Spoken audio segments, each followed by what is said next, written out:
Bab 324. Aku urutkan dulu. Pulang. Keluar dari istana bawah tanah, Harley Ye berteriak keras. Apakah ingin mengucapkan selamat tinggal pada Shirley Luo? Berpikir, Harley Ye tidak bisa tidak melihat ke arah yang sama. Ya, sedih untuk mengucapkan selamat tinggal. Lagi pula, Harley Ye mengambil napas dalam-dalam, masih tidak bergerak ke arah itu, tetapi berjalan menuju pintu Mansion Pil. Omong-omong, uang di rumah judi belum ditarik.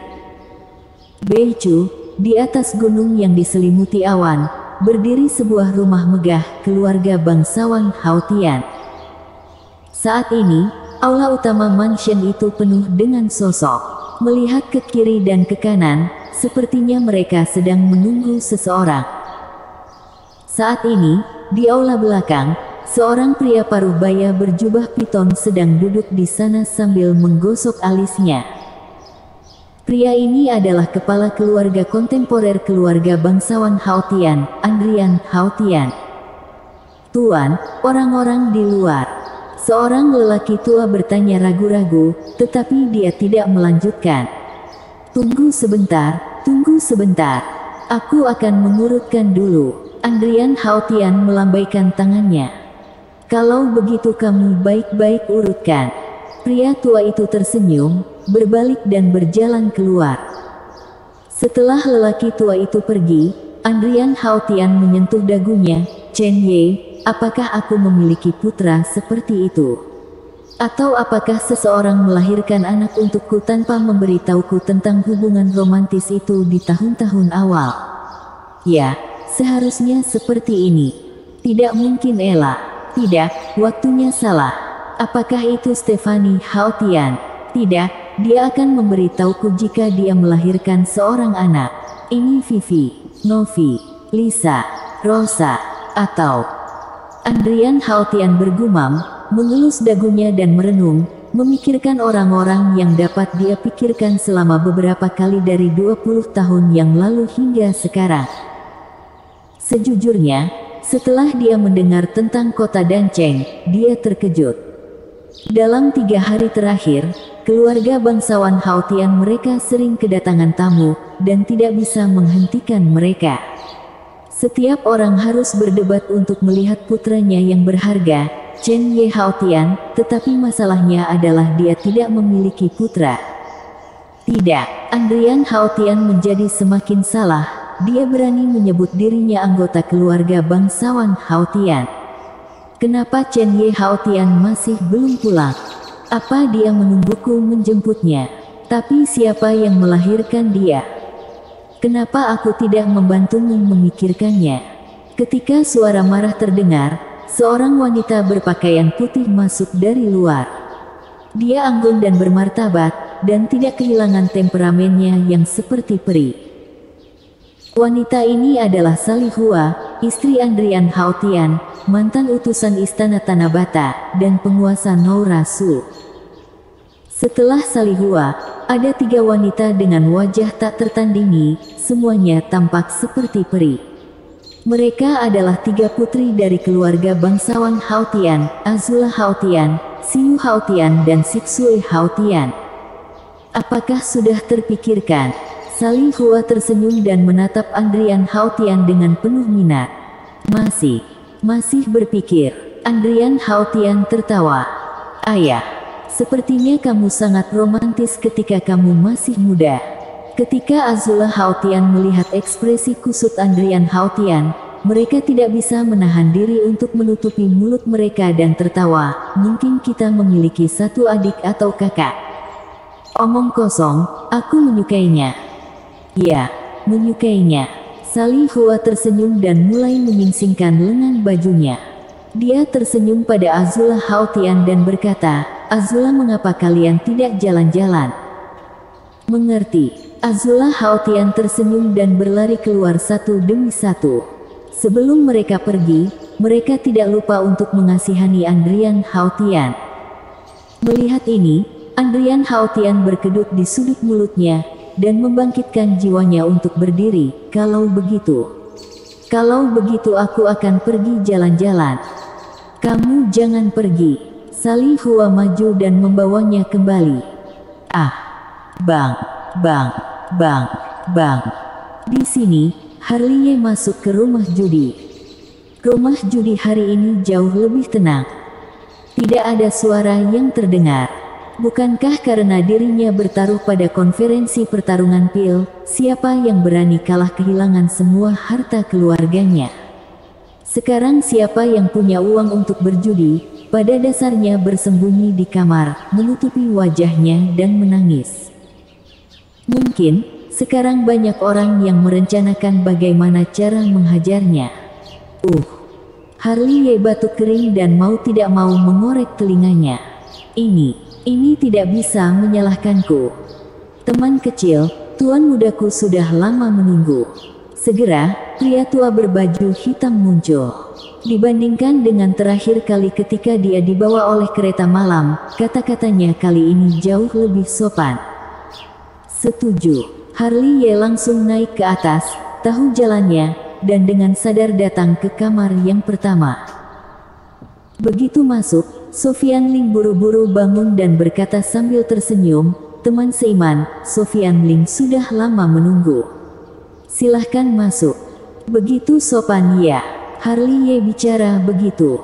Dia juga duduk dengan tanpa sungkan dan menjelaskan niatnya secara langsung, "Aku akan pergi hari ini, tidak tahu apakah aku dapat mengambil uang yang aku pertaruhkan."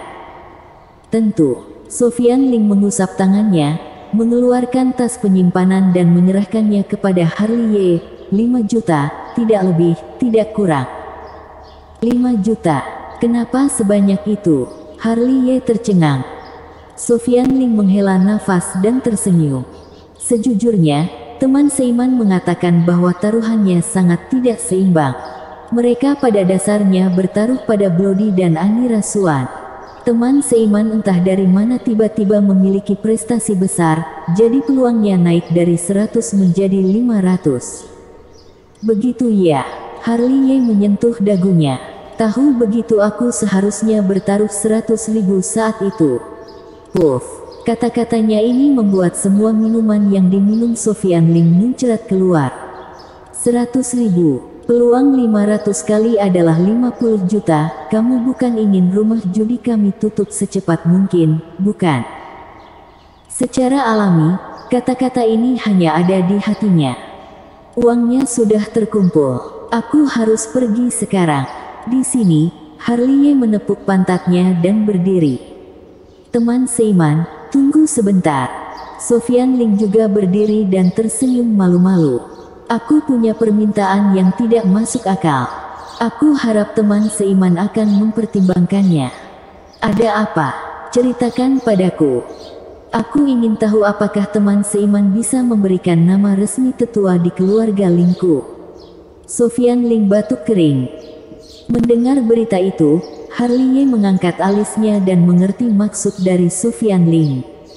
Sekarang Chen Ye Haotian mungkin telah tersebar di seluruh negara bagian dinasti Dacu. Siapapun dengan pikiran normal akan berpikir bahwa pencapaiannya di masa depan tidak boleh di bawah Raja Pil. Sebagai orang yang potensial, kekuatan apapun ingin memenangkannya. Ini ya. Harley menyentuh dagunya dan menggantungkan gelar tetua. Dia menggunakan nama Chen Ye Haotian. Kecuali beberapa orang, tidak ada yang tahu identitas aslinya. Teman seiman, ini adalah niat keluarga Ling saya. Terimalah. Saat Harley sedang terdiam, Sofian Ling menyerahkan kotak giok kristal dengan roh rumput merah di dalamnya. Darah Dewa Linglong. Harley mengenali roh rumput itu secara sekilas, dan matanya langsung berbinar. Dengan darah dewa yang luar biasa, ini bukan roh rumput biasa. Roh semacam ini pada dasarnya telah menghilang di dinasti Dacu.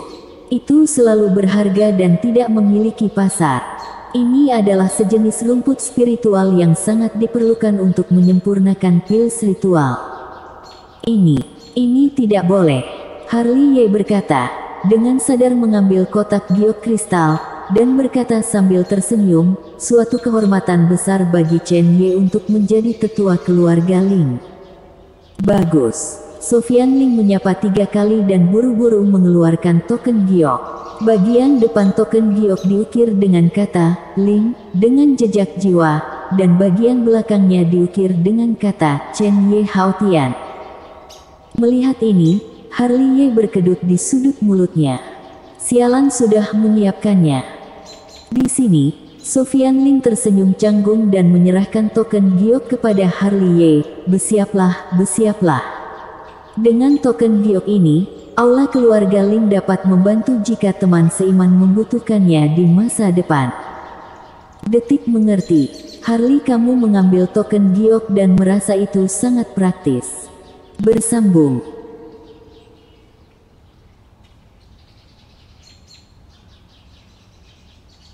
Bab 325. Perang Ruang. Setelah meninggalkan rumah judi, Harley Ye melirik ke beberapa arah dan mulai keluar masuk toko-toko. Akhirnya, dia berbalik dan berjalan ke sebuah restoran, langsung menuju ke lantai 3 dan memasuki ruangan yang elegan. Apakah kamu merasa seseorang menatapmu? Menunggu di ruangan yang elegan, Freddy Su menatap Harley Ye. Aku dulu adalah agen rahasia.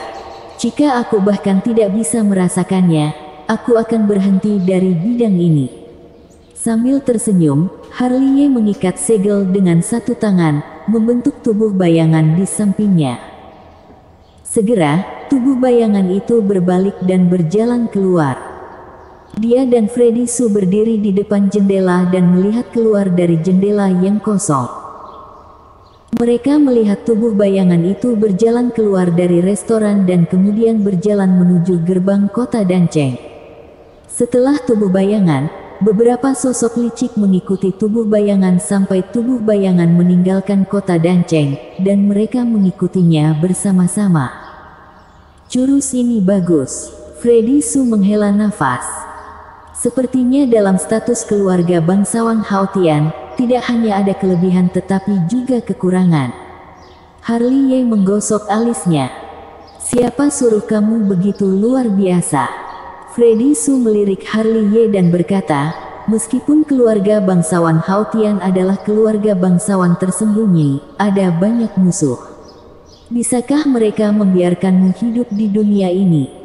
Ayo pergi. Harley Ye telah ditutupi dengan jubah hitam, dan Freddy Su juga telah ditutupi dengan jubah hitam. Mereka keluar dari restoran satu demi satu dan melihat sekeliling. Kemudian berpikir untuk meninggalkan pusat kota. Untuk amannya, lebih dapat diandalkan menggunakan formasi teleportasi. Tapi saat dia berjalan, Harley Ye melirik sosok yang dikenalnya. Di kerumunan yang berlawanan, seorang gadis berusia 12 atau 13 tahun berlari ke arah kerumunan, diikuti oleh seorang wanita berbaju putih di belakang. Lihatlah lebih dekat, bukankah itu hanya Sally Luo dan Anira Suan? Shirley Luo, dia pergi. Shirley Luo berlari di depannya, dan Anira Suan mengejarnya. Aku tidak percaya. Jika dia ingin pergi, dia akan mengucapkan selamat tinggal padaku. Shirley Luo tidak bersalah seperti biasanya, dan kata-katanya dengan suara menangis. Kedua matanya yang besar berwarna merah. Sepertinya dia baru saja menangis. Kedua orang itu berlari satu demi satu dan melewati Harley Ye. Aku bilang, jika mereka ikut seperti ini, tidak akan terjadi apa-apa kan? Harley Ye melirik Shirley Luo dan Anira Suan yang sudah berlari ke gerbang kota. Jangan khawatir, ada orang di belakang bukan? Freddy Su mengambil langkah pertama. Aku rasa juga demikian.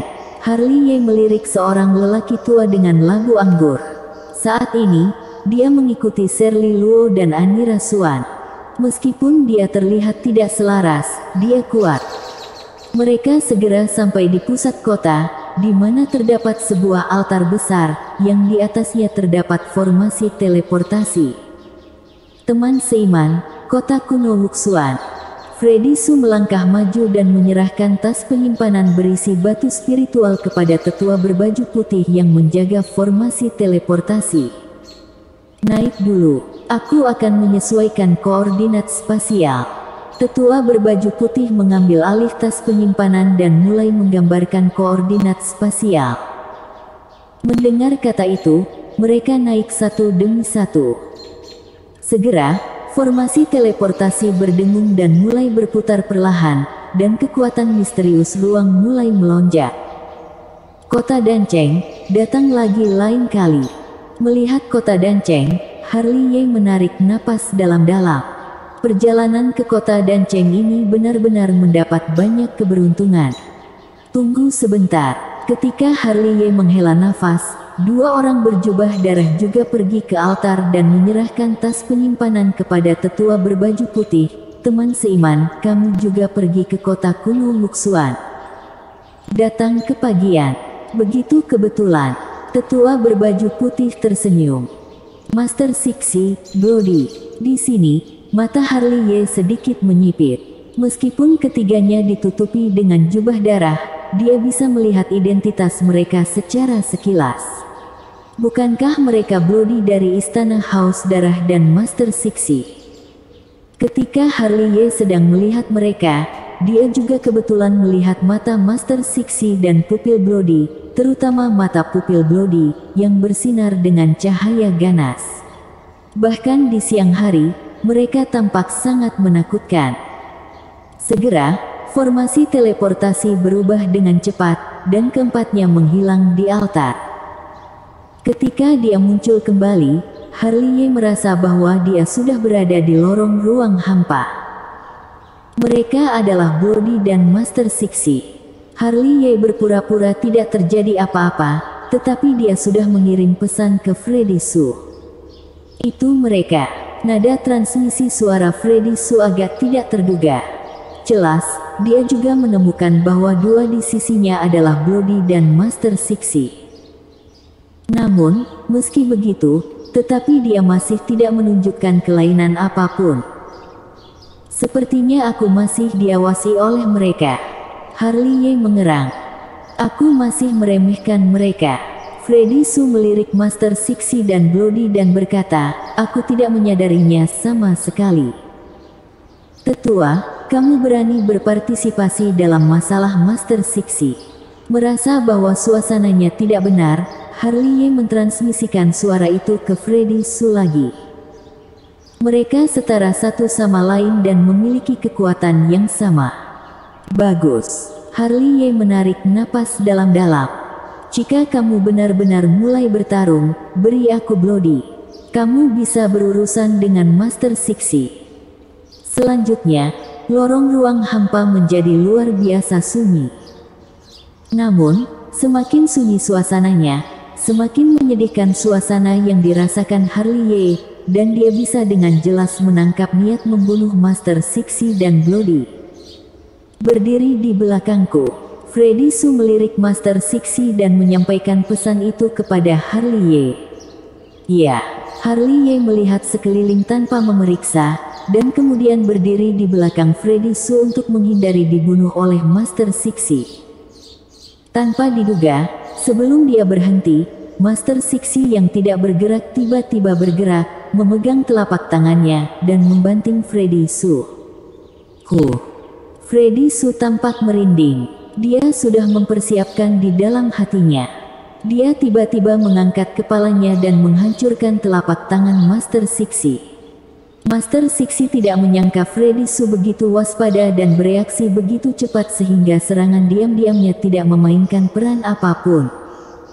Mati.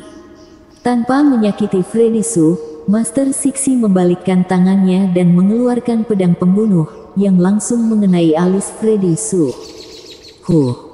Freddy Su mendengus dingin, dan lengan bajunya penuh dengan tembakan melesat. Ada juga pedang pembunuh, yang memblokir pedang pembunuh Master Sixi, dan membalikkan tangannya dengan segel besar. Master Sixi yang haus darah bereaksi sangat cepat, dan segera meninju dan menghancurkan segelnya. Sampah. Melihat Master Sixi itu tidak bisa menahan Freddy Su untuk sementara waktu, Brody di sini memberikan suara dingin. Pada saat itu, dia meletakkan tangannya di lorong ruang hampa, dan kekuatan yang kuat melonjak ke telapak tangannya. Saat kekuatan ini muncul, lorong ruang hampa yang semula stabil mulai bergetar. "Bloody, apa yang kamu lakukan?" Master Sixi, yang masih dalam perang, tiba-tiba berteriak. "Tidak ada, hanya membantumu." Bloody tersenyum, dan kekuatan yang terkumpul telah meningkat secara ekstrim. Dia ingin menghancurkan lorong ruang hampa. Wajah Freddy Su sangat berubah. "Sialan." Harley Ye mendengus dingin, dan segera bergerak. Pedang pembunuh teknik Feng Shen langsung ke Bloody.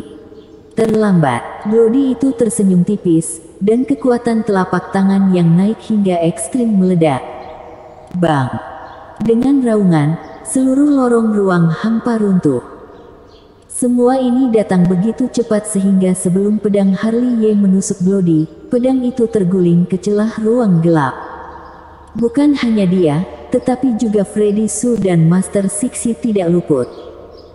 Sebelum mereka bisa berdiri teguh, mereka terlibat dan menghilang.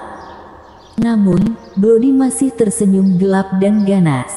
Meskipun dia juga terlibat dalam celah ruang angkasa, seluruh tubuhnya ditutupi dengan cahaya darah. Retakan ruang tidak bisa menembus penutup pelindung yang dibentuk oleh cahaya darah. Puff, puff, puff. Di celah ruang gelap, Harley Ye terus-menerus terluka. Energi astral, buka. Pada saat krisis, Harley Ye buru-buru menawarkan energi astral, tapi meski begitu, retakan luar angkasa itu seperti pisau baja yang tak terkalahkan, terus-menerus memotong pelindung energi astral. Di sisi lain, Freddy Su tidak jauh lebih baik. Meskipun dia adalah orang kuat di alam Kongming, dia juga sengsara. Dia bahkan tidak bisa berdiri dengan mantap, dan tubuhnya penuh dengan jurang darah. Adapun Master Sixi, dia juga sangat mengenaskan. Dibandingkan dengan mereka bertiga, Bloody-nya jauh lebih baik, ditutupi dengan darah aneh untuk melindungi tubuhnya. "Bloody, apakah kamu benar-benar gila?" Master Sixi berteriak dengan marah. "Siapa yang menyuruhmu tidak berguna?" Bloody tersenyum gelap dan berkata bahwa dia tiba-tiba berbalik dan melompat ke Harley Ye, yang tidak dibatasi oleh celah ruang. Sial! Ketika dia melihat Bloody itu datang, Harley Ye memarahi. Di celah ruang ini, kekuatan aneh mengamuk, membuatnya tidak bisa berdiri dengan mantap, apalagi bertarung. Bajingan! Di sisi lain, Freddy Su berteriak dingin dan membunuhnya segera, tapi sudah terlambat, karena Bloody telah meraih Harley Ye dan merobek celah ruang untuk melarikan diri. Bersambung.